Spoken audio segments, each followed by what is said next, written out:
everybody, and welcome to the Dr. Music Podcast once again. And I have a return guest, which I always appreciate. That means I didn't screw it up too much the first time. uh, Mhm. I returned, I think, third time guest to the show, Jeff Buehner from the Loyal Order.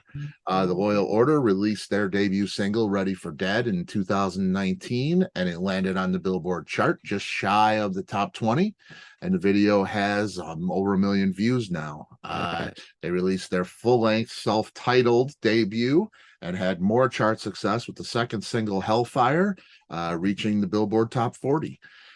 The Loyal Order has a new single called Last Words, and we're going to talk about that, the inspiration behind the music for that, and the lyrics. A strong song all the way around. Uh, Cool. Really incredible tune. And see if the band has more of that type of stuff for us in the future. Jeff, man, I totally appreciate your time. Thanks for stopping, man. Hey, of course, man. It's a pleasure. It always is, man. Uh, Yeah, we just been thanks for the segue into the into the interview and the song, man. It's been really fun after the last go around with our last body of work that we put out. We're been writing for the new record, and we've got some songs that are in mixing now. Other than that, but the Last Words was the first track that we finished, and it just kind of Man. uh, dominated my brain when the writing process on that started, and it just kind of took over and demanded that it be finished. So Man, and what a way to start. That debut album is fantastic. Anybody who thank hasn't you. heard it, please go do yourself a favor. Listen to that record. It's deep, it's emotional, it's raw. It's rock and roll to the max. It does so much, it moves in so many different ways. And this song really brought all that together for me, man. I heard this and I was like, wow, this is just a new level, really. And that's the first one written. Wow. So let me ask you then, I see so much where bands take a different direction when they have a song that really has a huge impact, not only in hits, but for the band dynamic as well. And I see this song as that kind of thing. I feel like it's a kind of finding yourself as a band. Not that Hmm. you didn't on the first record, but this is just, like I say, there's a magic about this one. Um, Hmm. but I see like even bands like Metallica, a Journey, a Def Leppard, where it was that raw kind of thing like for Def Leppard, and then they poured sugar on everything and it all changed. They're kind of a different band than they used to be. Not any worse, but just different.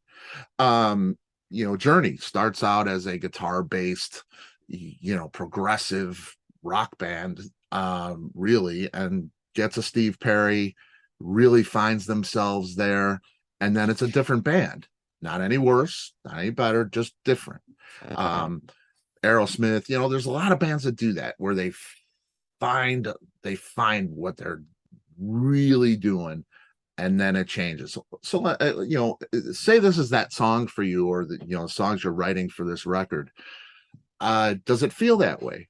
Do you feel like you found yourself in the band, you found what you want to do, and do you feel like you're going in any different direction with this one? Do you feel like with this track or the songs that you're writing for this new record, do you feel like you found the band, the band sound a little more with this one?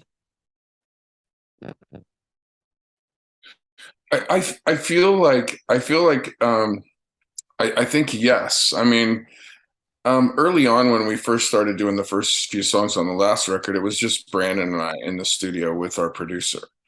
We were just doing a studio project, and now we have a solid lineup of musicians who are there with us, and it's kind of like it's helping to shape the sound a little further. And I think the band's identity has really started to come forward with the tail end of the last record and then this record too. And I'm finding more and more of myself with the singing and the songwriting and the crafting and the wordsmithing and all that stuff. It's just kind of a naturally occurring thing. So, and with this song, like it just like I said, it just kind of landed in my lap one day, and it just kind of demanded that I finish it the way that I was kind of hearing it. And then Brandon put his 2 cents into it, and he wrote the intro and the middle eight and the outro to the song. I had the meat of the verse and pre-chorus and chorus all done, and of course he did all the really cool guitar voicings to it. The song was originally inspired when I had an acoustic guitar in my hand one night, and I was dinking around with open tunings, and I started strumming to the open tuning of the Rain song, Yeah. Led Zeppelin, and that's what this is. That's where it came from. Wow, that's cool. Yeah, and I had read that, and I listened. I know the Rain Yeah, the song. melodic structure and all that stuff came from that. Yeah, that's this. Kind of how it happened.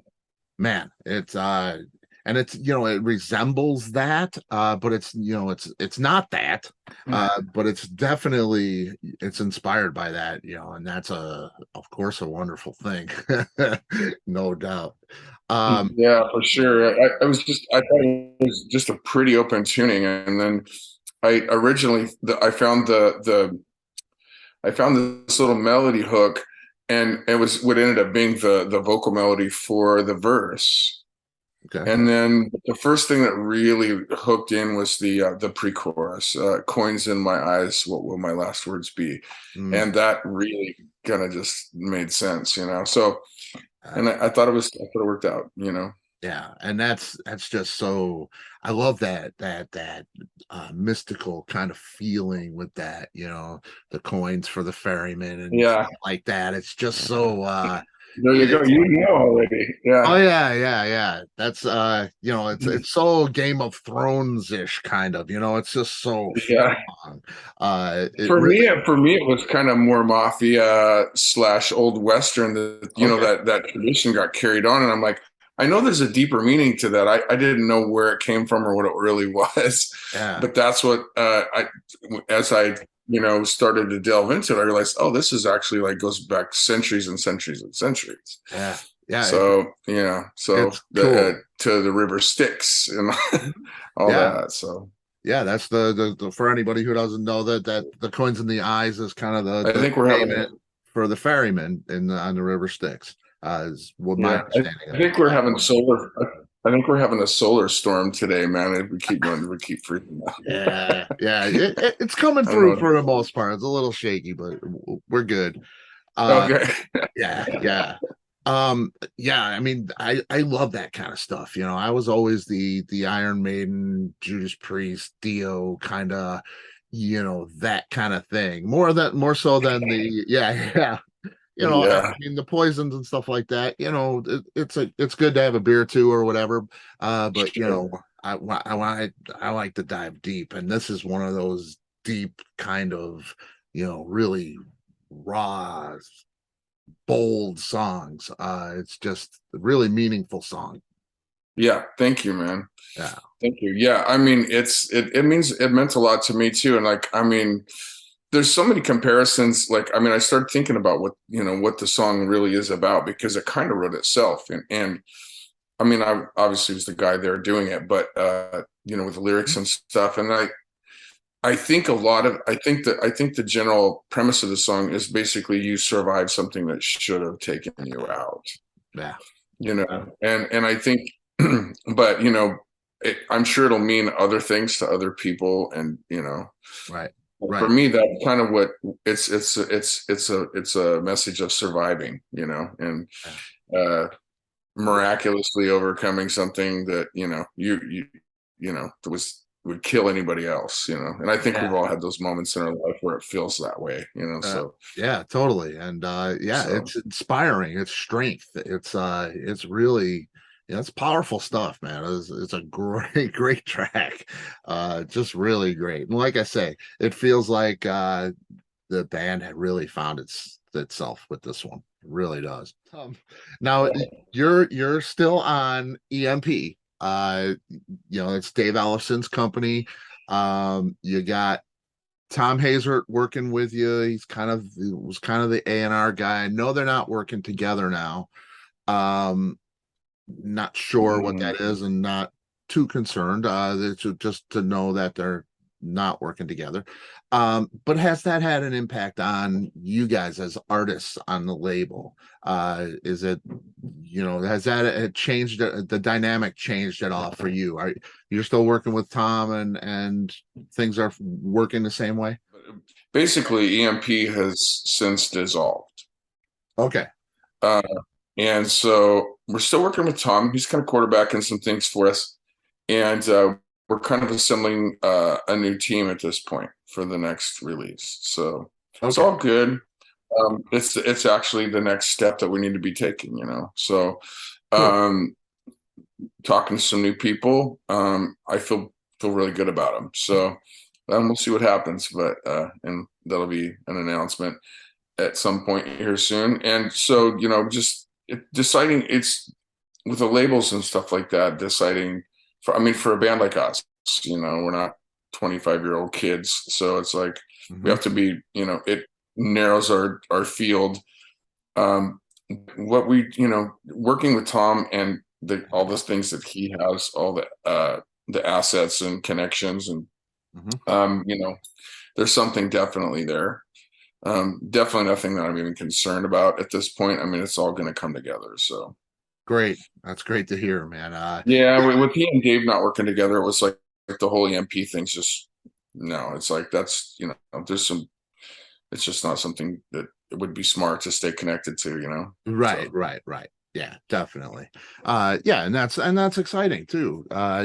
Put something new together, and a new beginning, so to speak. Yeah, Yeah, that's and I cool. mean, dude, David was awesome with us last go around, and I hope to reconnect with him again really soon too. It just since he and Tom have not been working together, I haven't even had a chance to even talk to him. So Right, right. Yeah, um, I'm sure the paths will cross again.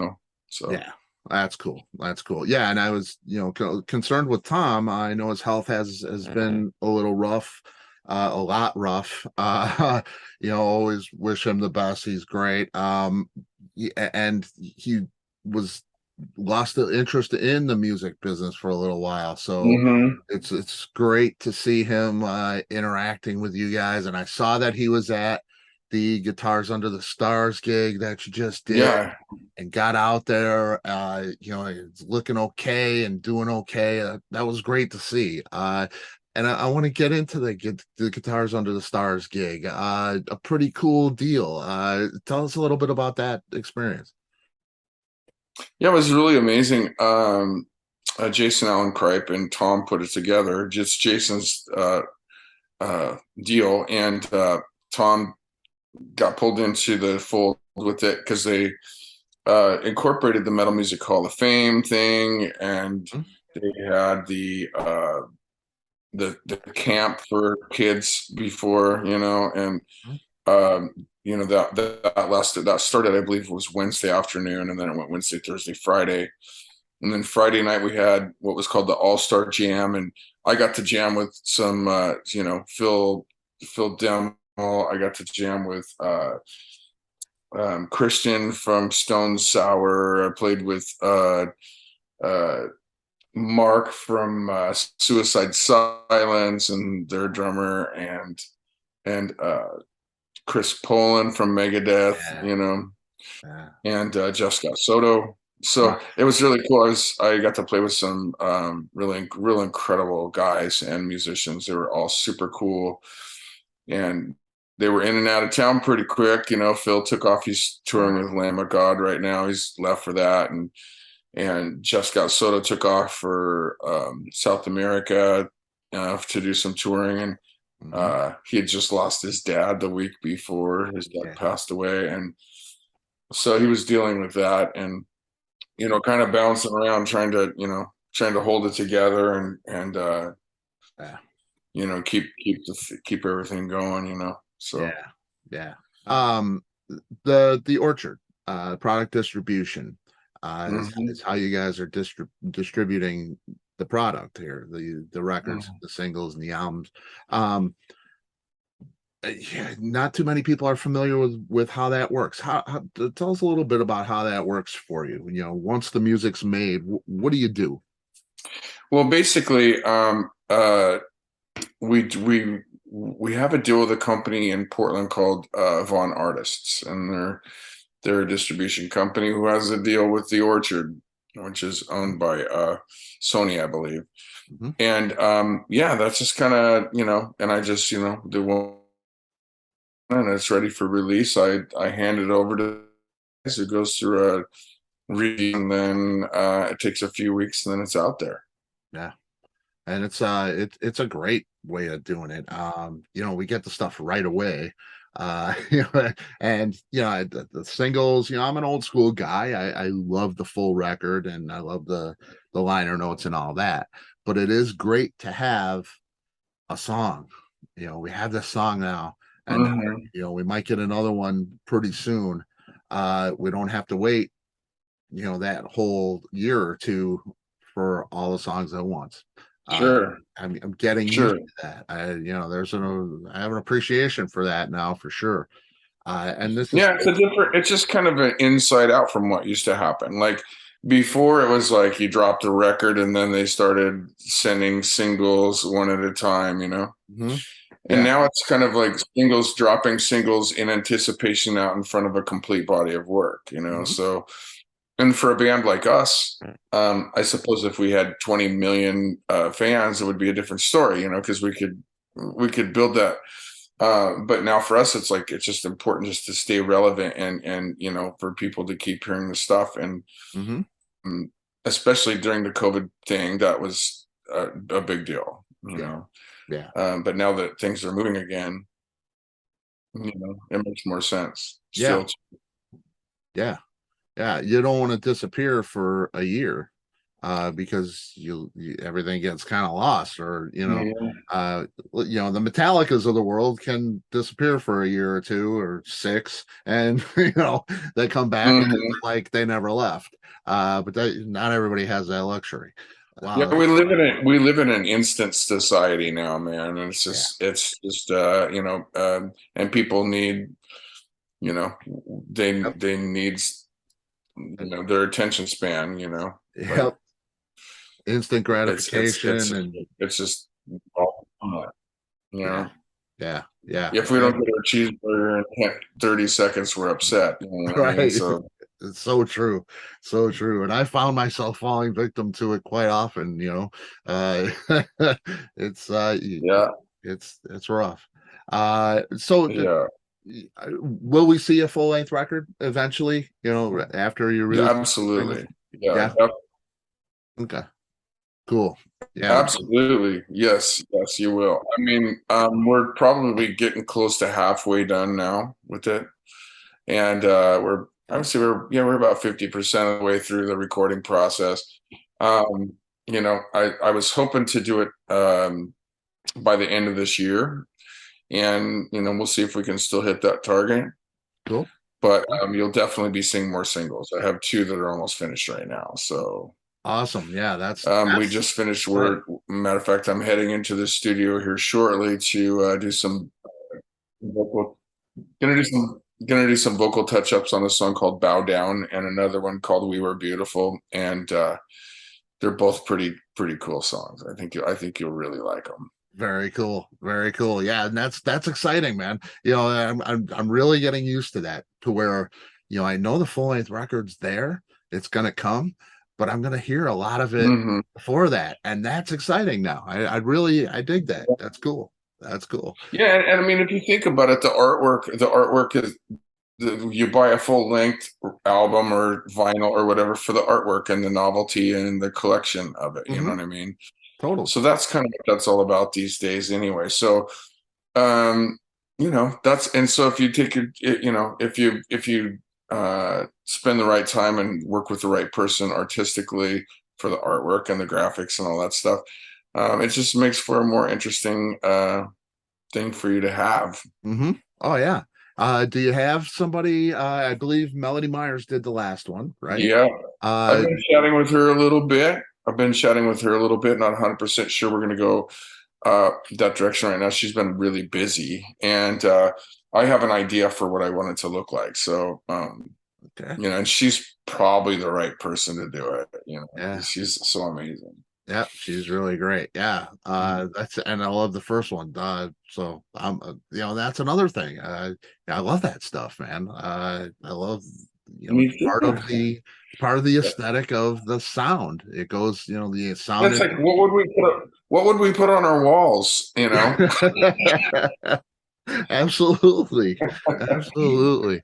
Uh you're gonna try and do a tour on this record and get out here to Chicago, the Midwest, or anywhere else? You got any plans for that? I would absolutely love to come out and play the Midwest. That's kind of like that's what I've been kind of focusing on is to do that right down the middle of the country. Yeah. So hopefully that'll happen, man. Yeah, that would So, and if I ever make it out to Chicago, which I've got a few reasons I'd like to go there, we should definitely get together. yeah, that would be awesome, man. Yeah, way, way cool. Yeah, I'd love to see all you guys out here. All right, cool, dude. All right, well, we'll talk. Okay. All right. Take care, Jeff. Good to see you, man. Bye.